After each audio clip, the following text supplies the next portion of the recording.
Welcome, ladies and gentlemen, to another episode of the Jensen program. We appreciate everyone being here. Coming from sunny Central Florida, I am Brett Jensen, and joining me from the beautiful Pacific Northwest, we have Eric Jensen. And so let's go ahead and get started on maybe a little bit somber topic. We like to start by talking a little about the big Israel-Palestine conflict. And this has been all over social media and all through the news, and a lot of people with very passionate positions about who's right and who's wrong and how much we should get involved or how much we shouldn't get involved. And anyone who disagrees with them is obviously evil and going straight to hell. Do not pass go, do not collect $200. I mean, and it is kind of a serious thing. You have like Hamas terrorists that are burning and beheading people, torturing people. It's absolutely brutal. And we're not gonna show video or that sort of stuff of some of the stuff that's happening. You can look that up yourself if you'd like. I'd like to maybe think about this in the big picture context. What should we do in response to what's going on? And maybe we'll start. Eric, what are your thoughts on this? And then I'll jump in after. So first, like on Israel's side of things, I think they have every right to do whatever it takes to defend their families, their people. We look in the Book of Mormon, and Captain Moroni said this basically, when the Lamanites were coming, or when dissenters from the Nephites were going to, attack him. He's like, we will do whatever it takes if you don't, get out of here to defend ourselves. We'll hunt you down to the ends of the earth and basically wipe you off. I think that is definitely 100% applicable when someone is attacking your families, your children, your wives, whatever. Every right. To do whatever it's necessary, to do that. As far as the United States side of things, I personally am much more isolationist. I think we have so many issues here that we need to be addressing that I don't want to, send in our military to do it. I do think it's all right to send support and be a deterrent in the region. But make sure we have troops in the area or whatnot, or boats and planes and whatnot in our bases overseas. But I definitely wouldn't be in favor of going and helping Israel defend themselves. Let Israel do that themselves. They're more than capable of doing it. Yeah, I think that the Iron Dome strategy, which was meant to say, Israel doesn't have to declare war anymore, the United States will just shoot all of those rockets down, we can see that that's not really working anymore. And it was a nice temporary deterrent, but the current situation that we are in, kind of like you said, trillions and trillions of dollars in debt. And the more that we get involved in these things, the more expensive it is. We're not militarily in the position that we were 20 years ago. The technologies that we rely on, have they improved that much in 20 years? Well, not for us, but for everybody else they have. And so it's not the decisive knockout blow to be able to do that. Strategically, it's not ideal to run over there.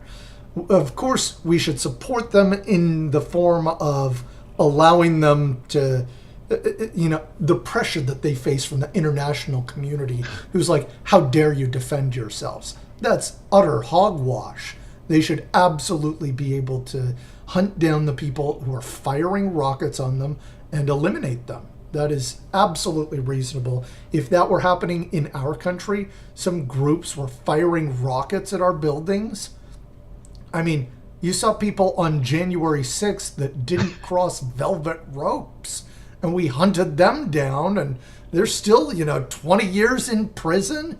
I think Israel is in a position they should be able to defend themselves without this pain from the international community. The other thing, though, that is a big deal, I think, is the religious side of it. Being Christians, having read the book of Revelation at the end of the Bible, we kind of have some taste of what this situation in that part of the world is going to be like. And that doesn't necessarily mean that this is it. I don't necessarily think that. But eventually it is going to be it. And when that happens, no one is going to be either willing or able, or some combination of those, to help Israel. No one, except for the Lord Jesus Christ. And I wouldn't want to be on either side in that position. People will be on both sides, but I'm not in a hurry to jump in and face the other side or be on that other side fighting against the covenant people. That's just a bad situation. I'm very comfortable over here. And if I'm honest, I have a lot of problems that we need to work on here in the United States, to your point earlier. Yeah, yeah. I think that, and probably those problems that we have in the U.S., in my opinion, will end up leading to our inability to help out Israel in the future, leaving them isolated and having no way out except through Jesus Christ coming and saving them. Right. And then they'll recognize who he is. Yeah, because that's what it'll take. And I remember being young, and I couldn't even fathom when I was in high school, even young in college, that the United States, that people in major universities would be in this position where they would be defending Hamas, defending the terrorists, saying that this was the Jews' fault. I couldn't believe it. And yet here we are. This BDS nonsense. It's hard to comprehend that it's and with all the misinformation going out there, I mean, there is definitely a fog of war that comes with misinformation. But I also think of the technology and AI. I mean, there's going to be able to put images and whatever, and you won't really be able to trust almost anything that's going on. And I mean, the most recent thing is, Hamas shooting their own rocket into the hospital parking lot. And that we still have people that are saying that the Jews have killed 500 people and, blew up a hospital, which is proven ridiculous. To be false. It's only going to get worse with AI, I think. Yeah, 100%. So, on that somber note, sometimes the other side of this is like when we talk about things that are like not this, not the end of the world, World War III, genocide. Sometimes it's like, how can you possibly talk about something like sports? That seems unimportant. I can be talking about whatever show or entertainment is there. That's unimportant. You should be focused on the bigger picture. And I know that you've talked a little about this, like, why sports when there's so much going on in the world? What is the service we get from sports? It's the service of and this could be any entertainment sort of thing. For me, it's definitely sports, but it's an escapism almost. It can give you a place to. Well, sports does a whole lot. Like for those playing and involved, it can teach you tons of lessons, but it also gives you something to relax, get your focus away from some of these horrible things, and yeah. Good. Yeah, I 100% agree. This was like something that people have. This is not the first time that this sort of question has been raised, when you have people like J.R.R. Tolkien and some of his colleagues that wrote Chronicles of Narnia and that sort of thing, you've got people who were involved in serious war. When they were involved in the Great War, that was ugly business.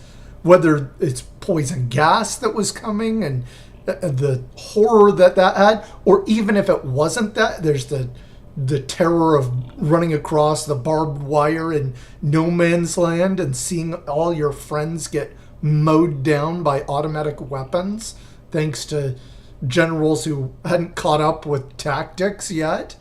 Or even if not that, you're sitting in these muddy holes in the heat, having to wear gas masks, or just waiting to die. They dealt with heavy things. And how do they deal with that? Once there was a hobbit who lived in a hole, and this huge story comes out. And what a thing that has been, that's inspired and uplifted people. Stories are good. They were good when... And it can create connections that you don't get anywhere else too. Like, what are two random soldiers sitting in in the trenches? How do they bond? How do they come together? Well, oftentimes it's I'm a Yankee fan or whatnot, and that can lead to a unification, which is vital 100%. in society. 100%. Especially when we don't have much else to be unified about. Yeah. And so it's so frustrating when the woke guys get into ESPN, and it's like, how about we just play some sports? How about we talk about that? So on that note, it was a very painful weekend.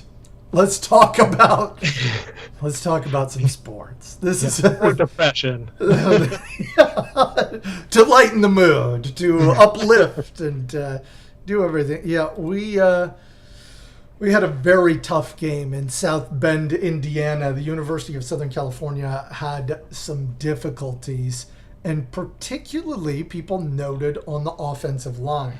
Now, Eric and I think we both talked to each other about how this offensive line problem is not new. And I don't know about you, but it just absolutely drove me up a wall to hear all of the analysts and all the people in the media, even like smart guys that I respect, talk about how much we need to establish the run. Like, that was great in the 1970s when you had the offensive line that was supporting O.J. Simpson, Marcus Allen, Charles White, Sam Ben Cunningham. That's not what we've got today. That's not at all what we've got today.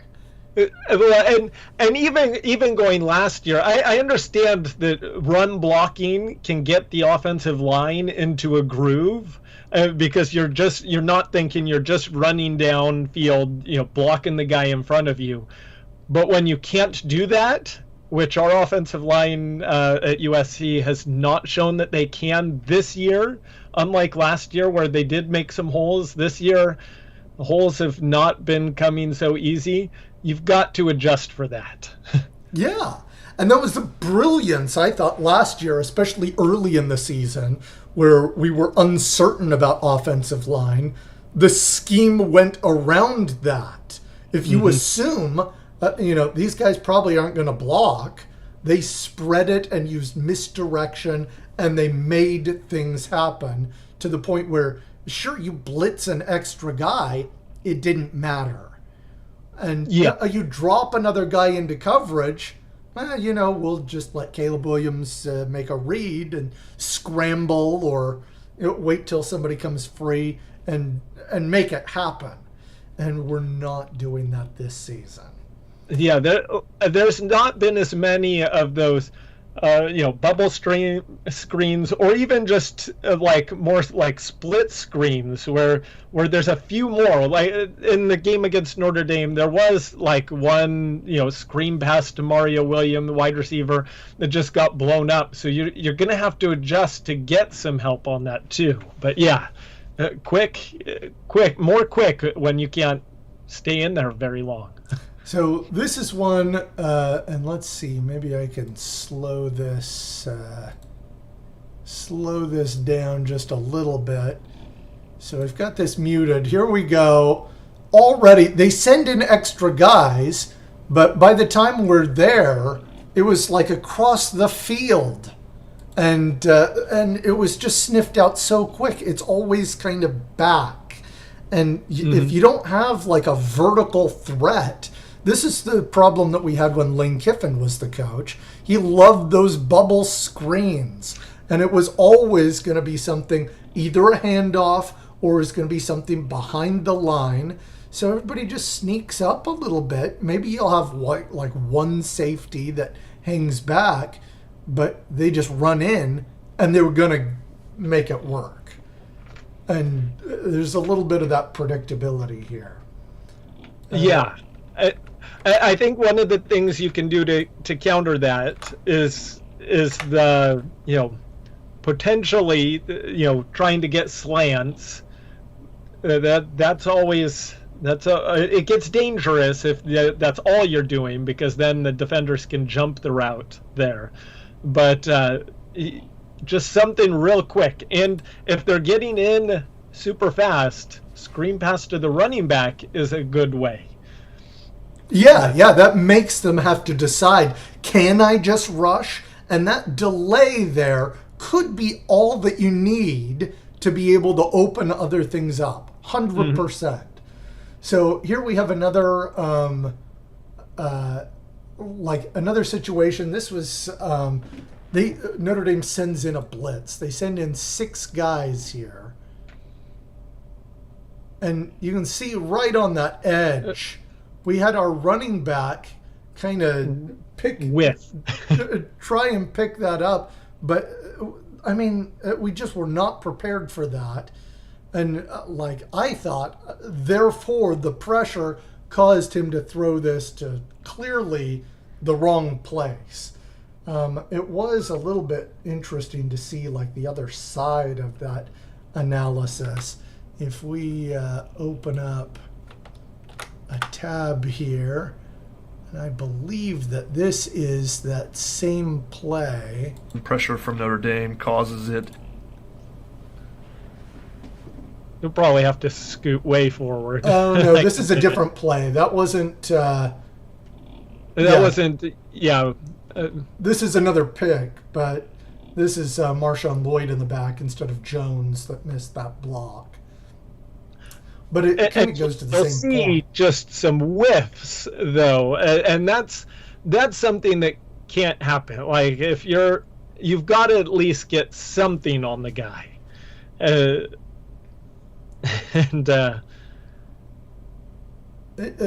tripping down there and just slapping his ankles. That's just bad. And then our tackle over here, pretty much just got beat. So Caleb has nothing. And you can see, he's making a read here. That's covered. That's pretty well covered. He's coming over. Maybe he can make this throw. Mm-hmm. Well, unfortunately, this guy had already dropped back. Yeah. And so it was to the point where he could make a read as well. And by the time he's doing it, he didn't zip it in there enough to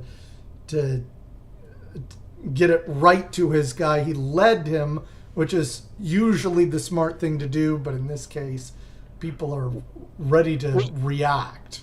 Well, and if you look, also, he can't step into the throw either. Yeah. With the defender right there, and that is not not able to whip it in if you can't step into a throw there. Yeah. But again, that's all made because whiffing on those line, and you almost have no shot then. Caleb Williams has had a lot less success avoiding the pressure this year, but I think it's more on just the immediacy of the pressure, as opposed to he doesn't even have a chance to step and look. Right. It's right there immediately. And so, like, what do you do in that situation? Well, there is something that you can do. And we can kind of look at this situation here. You can see, let me back this up. Let me slow this down just a little bit more. We'll go half speed. Okay, so this is... Okay, you can see at this point, all of our guys, like they're sending in what? 1, 2, 3, 4 guys, and they've got a spy. But all of our offensive linemen push off to one side.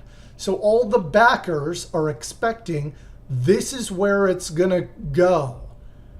And what does Caleb Williams and Marshawn Lloyd do? They deal with that. It's a misdirection. He just takes it right out. Immediate pitch. Lloyd has one guy to beat. And then Caleb Williams can just be in the way there. Marshawn Lloyd all the way into the end zone. So it's not like, we can't do anything in this situation. It's we have to be thinking about how can we use misdirections. When they're all in, biting on this side, you make them pay by going against it. And we didn't see enough of that kind of stuff. I also think it's vital. That was really quick misdirection too. Yes. We tried a couple of times the longer, and we tried to get Zachariah Branch on a longer reverse.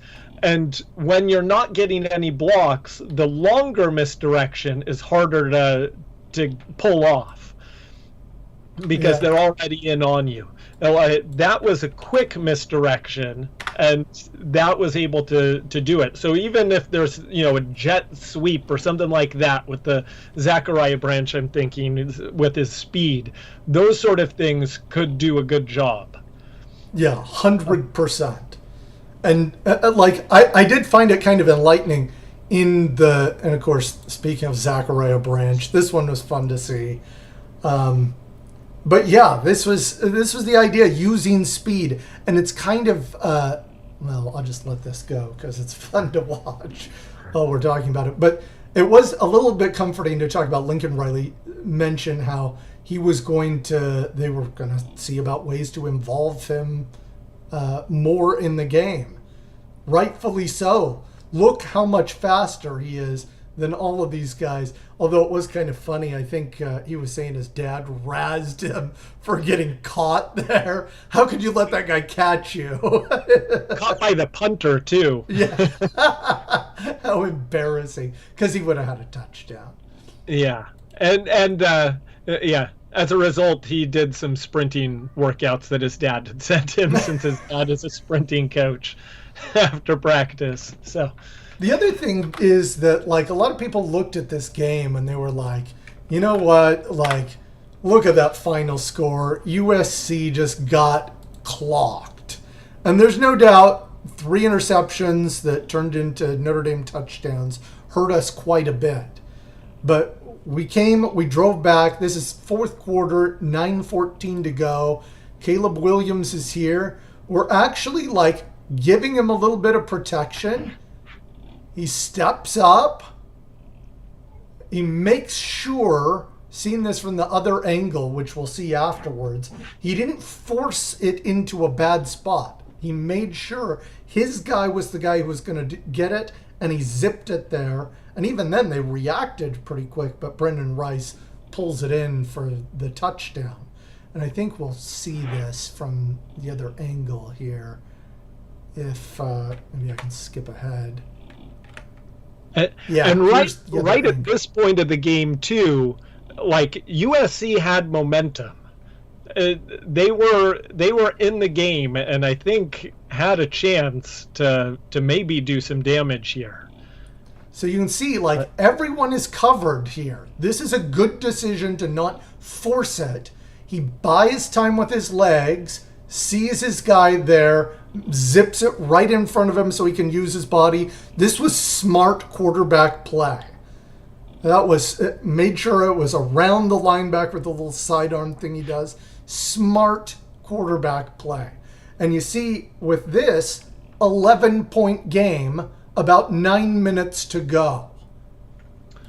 What do we knowing do? that Notre Dame hadn't really moved much against us most of the game either. Yeah. Yeah, and so less than 2 touchdown difference, 9 minutes to go in the game. Of course, we were in this, but then it was just a series of disasters, starting with a short kickoff that they ran back, which was absolutely embarrassing. Then we get the ball, and no sense of urgency. It was like we got to a 4th down, but it was already 4 minutes left. It was just... I mean, we went for it on 4th and 9, but when you need 3 scores, I mean, you've got to show a little more urgency than just being willing to go for it on 4th down. Yeah. And I think, to help the offensive line too, they've got to move, they've got to speed up and make it a little easier, not as complicated. I'd say a little less changing at the line of scrimmage as an adjustment. Just get up there, the play. And most of the plays are read option anyways, so there are, it could be run, it could be pass to begin with. But if you're not having to change protections right up front, I think that helps a young offensive line. Yeah, it hasn't been gelling 100%.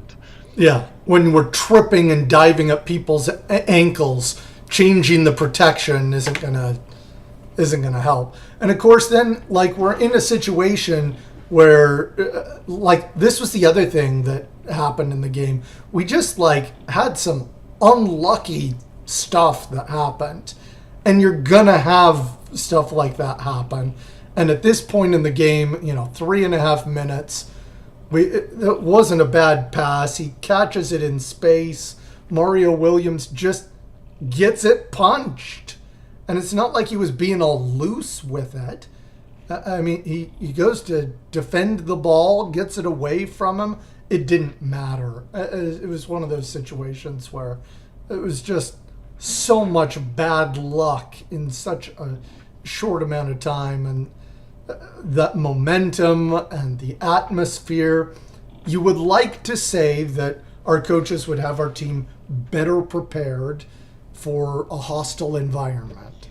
But, I mean, let's face it, it wasn't that long ago that it was Clay Helton and D. Will coming out every other game. Oh, now we're going to start 1-0. And it's we're not there. We didn't believe it. No one bought into it. And now we have people buying in, but the expectations maybe of some of the people in the media, probably some of the fan base, unfortunately, not a healthy place. Yeah. I mean, there's some people that are really going after Lincoln Riley, and it's you guys, 2 years ago, we were 4-8 and was the worst USC football team I've ever seen. Yeah. Worse than the Paul Hackett 2000 yeah. USC Trojan team, which was just awful. Abysmal. Yeah. And so, there's still a lot of room to build on this, I think, still rebuild. And having said that, I still think USC has the potential to turn things around here. As you said, I don't think, we got our butts kicked against Notre Dame, but you can see how a few things that, went differently could have changed that entire game. Yeah. It really was just a couple of things. And it was unlucky that they made such a big difference on the scoreboard. It would have been possible that, an interception a little bit in a different place on the field, our defense stops at. There's any number of things that, or our receiver and quarterback are on the same page. We don't back ourselves up on a couple of penalties. A couple of little things. We don't lose the ball fumbling. We don't take sacks. A couple of things like that just had us waste downs. We had a lot of time of possession. Most of those downs were not as productive as they could have been. Yeah. And I think moving forward, comparing this to previous head coaches with USC, what I want to see from Lincoln Riley, and I think he can do this, is what Pete Carroll used to do. In the beginning of Pete Carroll's seasons, we had our players, and by the end of the season, they were a lot better. They continued to get better. You didn't see that with Lane Kiffin, with Steve Sarkisian, with Clay Helton. Basically, when a player got into USC, 5-star from high school, they left USC having not improved at all. They were the same player that they had got there, maybe a little bigger, but that was it. Whereas you want to see that improvement, and I think, looking at Lincoln Riley's track record, you've seen some of his teams that have improved, that have dropped an early game and turned things around too. So that's what I'm interested in seeing, and is individual players taking that step forward, improving, showing that the coaching is actually, coming through and getting through to them. Yeah. 100%. 100%. All right. Other thoughts on college football in general? Do we have other thoughts on other games that we're excited about? Other things we're looking forward to? Do we think? Did you want to talk at all about the Oregon-Washington game? What? That obviously was the biggest thing here up in the Northwest, and everyone was talking about it here. Incredible game, back and forth. And Oregon, I disagree with their coach 100% on a lot of the stuff that he does. So often when you're chasing points, you end up leaving so many points off of the scoreboard, which is what I think happened. But they both look really good. I think UW and Oregon look like two of the best teams in the country. Yeah, 100%. I agree. I was on the same page. I was like, why are you going for it here? All they need is a field goal. What are you thinking? And I guess there's just like we're so good, we can't be stopped kind of attitude. Yeah, at the end of the half, especially if you're getting the ball again, Oregon could have kicked a field goal, then got the ball and scored again coming out of the half. They could have sandwiched the halftime. Instead, they went for it, missed it, and didn't get the touchdown and ended up by losing 3 points they could have easily had by kicking a field goal at the end of the first half. So many opportunities on the field, and part of me is there is a little bit of admiration for the just guns up, go for it all the way, believe in your team. And Pete Carroll in some of those days, he was famous for, I didn't want to give the ball to him there. So, we went for it. 4th and 7. Yeah, no big deal. We converted. But it kind of made a difference, the level of difference that we had in those teams compared to who we were playing. That was a different era. Yeah. There's so many fast players on so many teams. You just can't look past anybody anymore. I think those days are gone.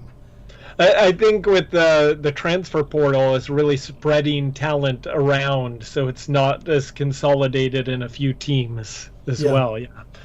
Although I think there are some teams that are not as good as their record would indicate, and I'm looking mainly at the ACC, which they've got 3 undefeated teams, and I don't know that any of them are really that great, but we'll see, I guess. It's almost interesting because a lot of the undefeated teams don't have hard schedule. You look at USC's remaining schedule, or Pac-12 teams in general, the big ones, they have hard schedules the rest of the way. You look at some of the others, Georgia, the cakewalk of the schedule. Michigan has, the trio of Michigan, Ohio State, Penn State, they have each other, and that's it. Right. Everything else is a cakewalk. And then the ACC, I mean, North Carolina doesn't have much. Florida State, not much. Oklahoma in the Big 12, looking at their schedule, it's hard to see where they'll lose again. BYU's not going to beat them. Yeah. As much promise as BYU looked like it might have when they beat Baylor, Baylor is not who they were a couple years back. No. And I'm sort of thankful that we got Lincoln Riley and not the Baylor head coach, who I was very high on at the time, and it's not looking like that would have been the greatest hire. Yeah, no kidding. We really did well with Lincoln Riley. I like him. I think he's doing great things at USC. Well, I'm super excited. I'm feeling optimistic. I think this Saturday when we host Utah at the Los Angeles Memorial Coliseum, we will come away with the victory. I'm feeling good. Yeah. And especially, I mean, with Cam Rising probably not playing, I just think that USC's going to get things back on track on offense. I do. Yeah. Even though Utah has an amazing defense. But I think they'll get back on track. Yeah, certainly. Super excited. That'll be this Saturday. And like I say, we've got a bunch of tough ones coming up. But I'm in spite of the final score with Notre Dame, it really was closer than what the score said, and so a lot of reason to be optimistic. Things are still okay for the men of Troy. All right, well, let's move on to another entertainment topic. This is something that you and I have had some all sorts of experience. That's in talking about mangas, Japanese comics, and I think we both kind of got started with this whole process around the same time when we were kind of both living in Utah County, and we had our cousins that were living as roommates, and it was a good time. And one of the things that we would do was watch Dragon Ball Z, the classic. And it was always like, one more episode. Even though looking back, it was absolutely ridiculous. I mean, they'd have something that would happen that was dramatic and kind of cool. And then the next scene, it's like the amazing fighting candy. Like, what the heck? What were they thinking? Or you'd have an entire episode. You're like, okay, I've got one more episode, and it was just them charging up their Kamehameha wave all episode, just and then next time on Dragon Ball Z. I still remember, like, early on when he was fighting Frieza, Frieza used these discs that could cut through anything, and Goku like kind of tricked him into so that it cut him into pieces, cut Frieza into pieces. And at the end of the episode, they were like, "Has Frieza finally been defeated?" And then it shows like next time the separate pieces of Frieza are still fighting him. He hasn't been defeated. Find out what's good. And it's so ridiculous. That having been said, you just kind of suspend your disbelief. Of course, you can tolerate a little bit of ridiculousness, and it's still fun, and it can be entertaining. And there are moments where it's actually dramatic and good. And sometimes when it's overpowered 9,000! It's over 9,000! Little viewfinder shatters. Oh gosh, that's classic. So, after watching a bunch of those, we kind of got through, and then they had like that other series, Dragon Ball GT, which was just garbage. It was terrible. But I think it was our cousins that kind of said, "Oh, you've got to check out this other one that's really good, Naruto." Yep. And I remember watching, because my cousin wanted to show us, our cousin wanted to show us this episode where it got good, but I didn't have any context around it, so it was this out of place episode, and I was like, "Oh yeah, that's okay, all right." He's got a lot of red swirly around him, something with a fox. Okay. But then I started watching more, and it didn't take very long for me to recognize that this was brilliant. Naruto was phenomenal. And I don't know how it was for you, but we get to the point where we watched all the episodes, and then we're out of episodes. And so we discovered the manga.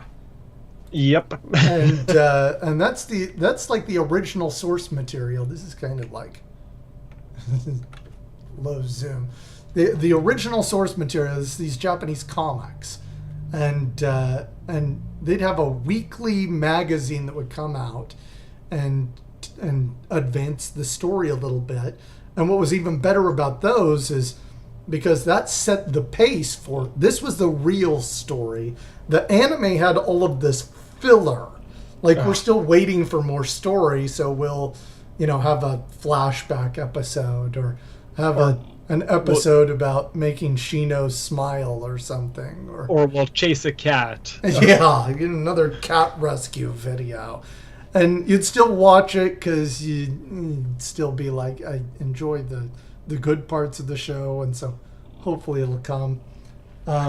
So when did you may have started the manga before I did. When did you start? I started almost immediately after we started watching the shows, and then our cousin Adam, he had most of the episodes from our cousin Andy, and and so we just blew through all of the episodes and watched them all, and then we're like, what happens next? And so then immediately that's when we went to the manga. So it didn't take us very long to get through all the episodes. So we were then hooked, just on weekly, just trying to figure out what happened, and it was good. It was, and it wasn't like they had some silly things that they would do. They're anime tropes. They make weird faces when they react to things. Sometimes they have little crushes and stuff that it's like, okay, that's gonna happen, but or people that are doing ridiculous things like summoning a big turtle and then never seen that turtle again until the very end. All sorts of ridiculous things. Nice guy pose. Nice guy. Maito guy. Just they had the ridiculous stuff, but they had these serious things that they would get to that you could see were well thought out. Things in the background. There is a villain here, and he's got an agenda. And it's bigger than just this kid that's trying to figure out life. There's this bigger picture going on and people in the shadows kind of moving around. And it was really intriguing. And connecting some of the things that you would have had no idea why this person did this in the beginning. And then, a decade later, you're reading and you go, whoa, I understand everything now. And that's just the depth in some of the characters was awesome. Some of the characters had no development, but Sakura. and is often the case. There is definitely a power creep level, variation that got put in. But having said that, the story was good enough to overcome all of that, I believe. Yeah, especially for me, it hit a high point in when Pain came in the Pain arc. That was the high point. Yeah. Naruto had done all of this stuff, lost his mentor. It really came down to, and he had this new ability that he'd honed, and it wasn't enough. He was still going to be defeated, and he still fought anyway. It was the refusal to give up. Very inspiring, very motivating, very entertaining. Yeah. Absolutely terrific series. Kind of sad that the follow-up series, Boruto, is only really good because it has Naruto characters, and you care about the characters from Naruto. Yeah, and it changes like the entire world almost. It really, even the setting makes no sense. And I understand at the end, they introduced aliens and whatnot, and that sort of wasn't as good of an idea, I don't think. But you could have still done something interesting, and they took their great characters and they just got rid of them. The things that made them great, they were not great. It was certainly one way or the other. As you read the series, it came out every week, and so sometimes you'd have the times where it would be an increase in action. Sometimes it's like just at the same level, and sometimes it was like, okay, we're like trying to figure something out. I don't know what we're doing. But one series that did not have that issue was Full Metal Alchemist. This is possibly the greatest manga that has ever been created. I would agree with that. I remember, because you showed me this one, and I think it was a 2003 anime show that you showed me first, which I fell in love with and thought, oh, this is amazing. And they had made that before the actual story finished, and so they went off on their own direction to finish the anime, and so I appreciated that thoroughly. And then you said, oh, you should read the manga, it's really good. And I was like, I don't know, the show was so good, I don't know that I need it. And then I started reading it anyways. Infinitely better. It was a continuous crescendo that just got better and better and better every single time. And that was the thing, like it was a once a month thing where you didn't have, so it wasn't as frequent as the weekly Shonen Jump manga, but there was more to these chapters. They were longer. It was once a month, but when you got it, you'd read through it and you'd be like, holy crap, it can't get any more exciting or interesting than that. That was incredible. And then the next month, it was even better. Month after month after month. And when it came to a climax, it just blew me away. Absolutely thrilling. Incredible story. Absolutely entertaining. Yeah. Very well. And again, the depth on all of their characters that they had was incredible. Like, and it was all mapped out from the beginning, which you've done with your novel and whatnot. And I can't remember who wrote it, Full Metal Alchemist, but having that vision to have one single story, and maybe it's not as long as some of the others, but it's mapped out completely. You know where you're going to it. You don't have to try and tie loose ends that you had no idea what it was. This had none of that. It was all just perfectly tied together. Yeah, 100%. Yeah, that makes a difference when you can tell that, because that was another series that we started reading that would come out at the same time that Naruto came out each week, was Bleach. And they had an arc where they kind of exposed, like, oh, this whole death god thing that they have. It's a bigger society, and there's all these captains, and there's this big conspiracy going on, and the main character Ichigo needed to go rescue Rukia, who had been kind of his friend there, and he had his own friends, and they had a good arc where they went and he developed and they got what they needed, and it was a great arc, and they had a surprising twist. The person that was manipulating things wasn't who I expected. So I was getting into that, and that was the last it was any good. The rest of the time, the author was just pulling stuff out of his hind end to, like, say, oh, maybe I can do something similar here and it'll be good. And it wasn't. Mm-mm. And I read that to the bitter end. I remember getting to a point where I was like, I'm going to be done. But they made an announcement saying this next arc will be the last arc. And I was like, well, I made it this far. And so I kept reading it. And I should have just quit. It wasn't very good at all. Yeah, I had to quit on that one. That one I was like, I'll pass. Which is sad because it was so good for a while.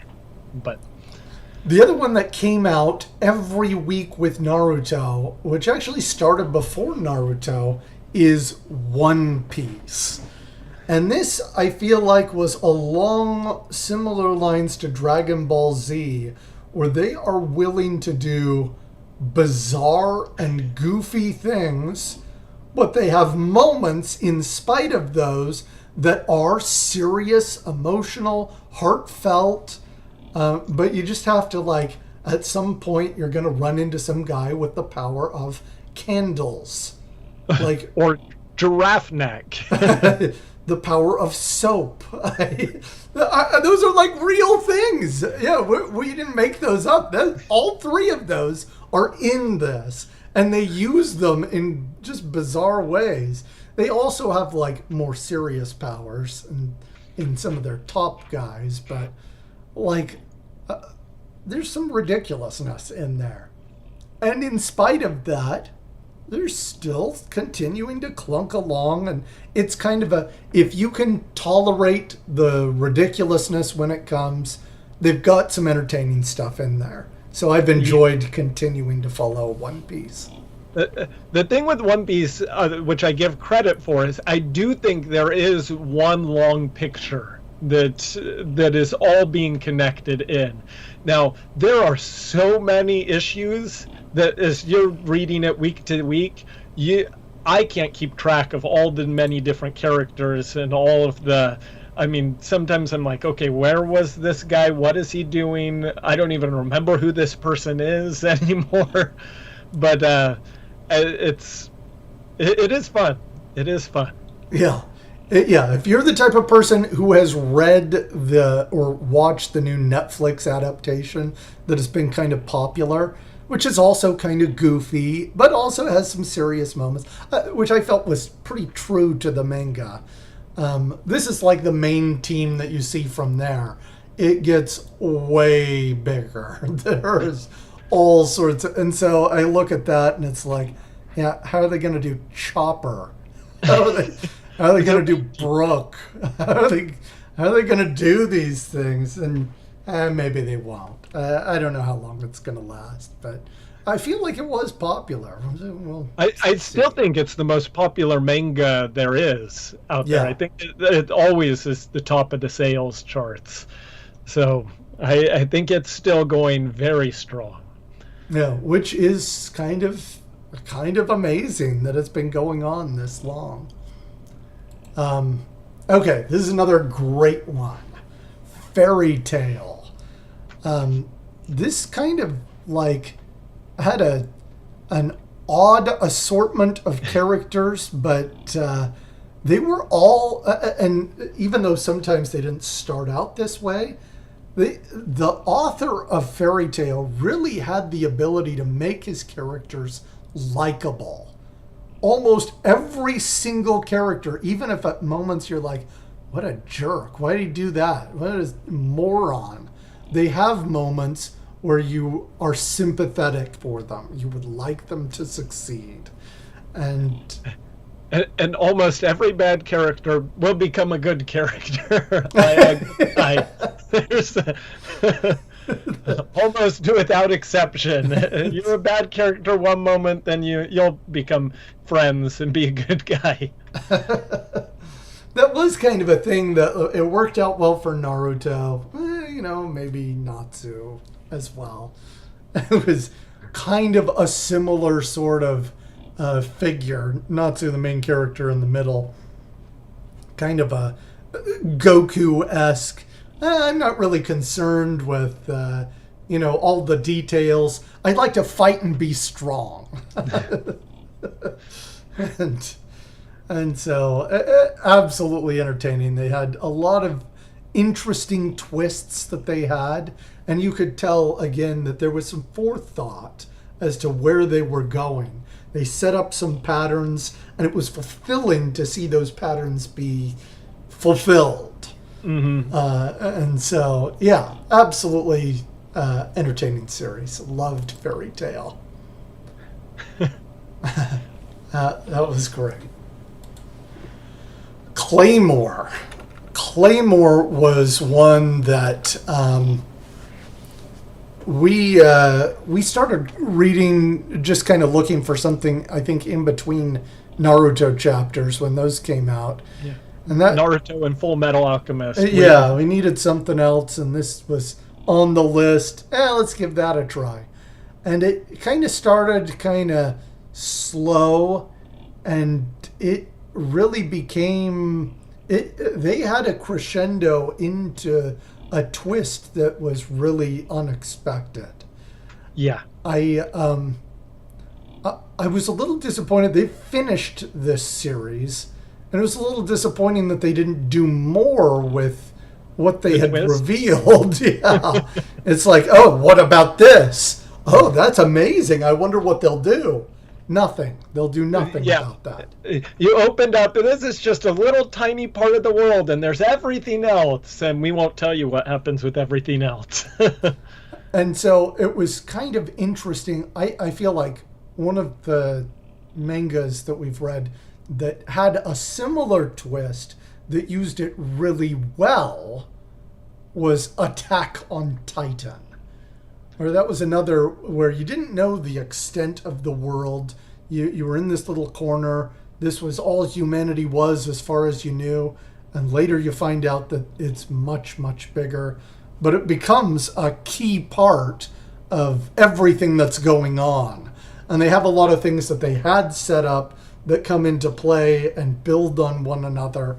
And I felt like that was a better implementation of that type of reveal. Which hopefully that's not too spoilery.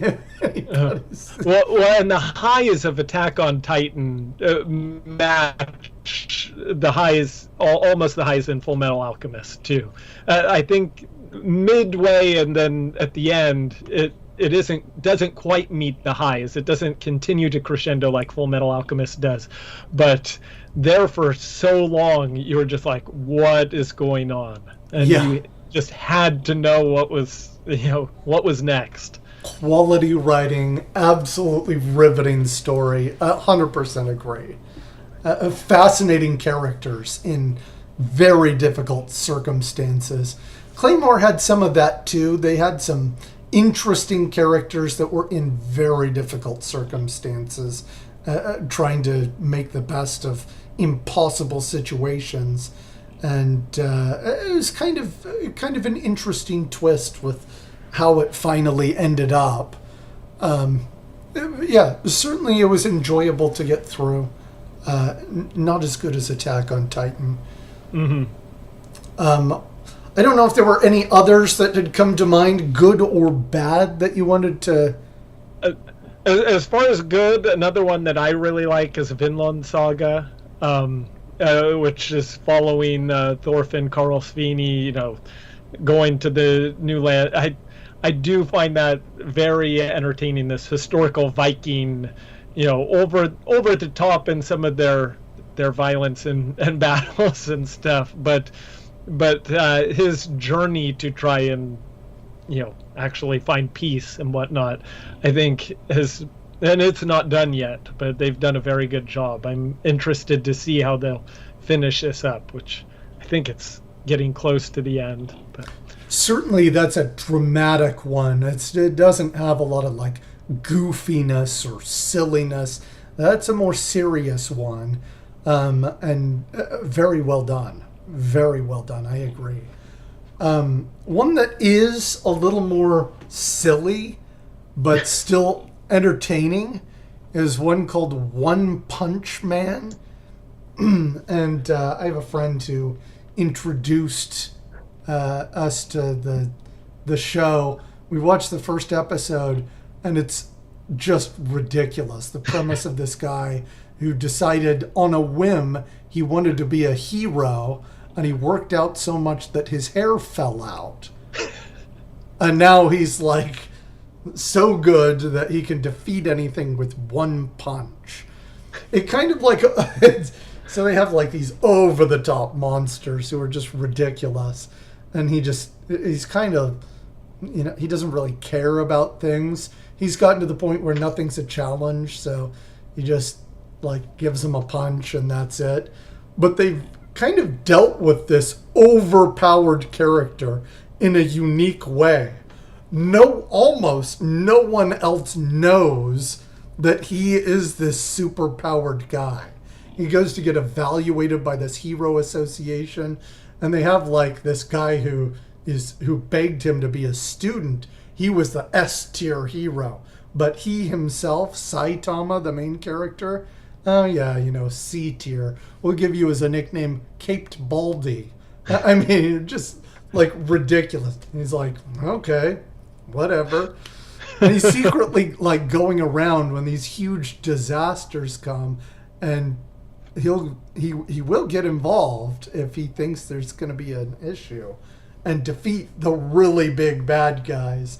But few people know that it's him. Like, other people either get credit for it or don't understand what happened, assume that they were fighting amongst themselves. So it's kind of a funny way to take like a super powerful character. You almost need that kind of thing if you've got the power creep. Introduce a little bit of fun with it, and it's been an enjoyable one to read.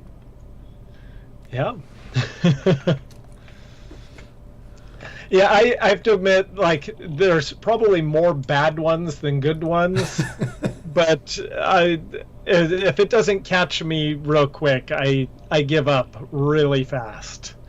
Because there are so many that I can only take too much, some that are too over the top with no substance. Yeah. It's a tough balance to find, no doubt. No doubt. Well, good. Any others that came to mind before we wrap up? Just a real quick thing. Author of Fairy Tale, he wrote Eden Zero, which is a futuristic one going through time travel and space, and I do find that very enjoyable as well. Yeah, Eden Zero. That's right. Yeah, that was great. All right. But nothing beats Full Metal Alchemist. It's still the champion. It was so good. And if if manga is difficult for you to consume, they did make a second anime of Full Metal Alchemist called Brotherhood that goes over the major parts of the manga. It's a great way to kind of view that story. Top tier, 100% recommend. Absolutely worth reading or watching.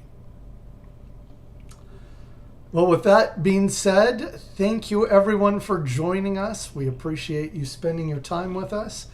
And we will see you again next month. See ya.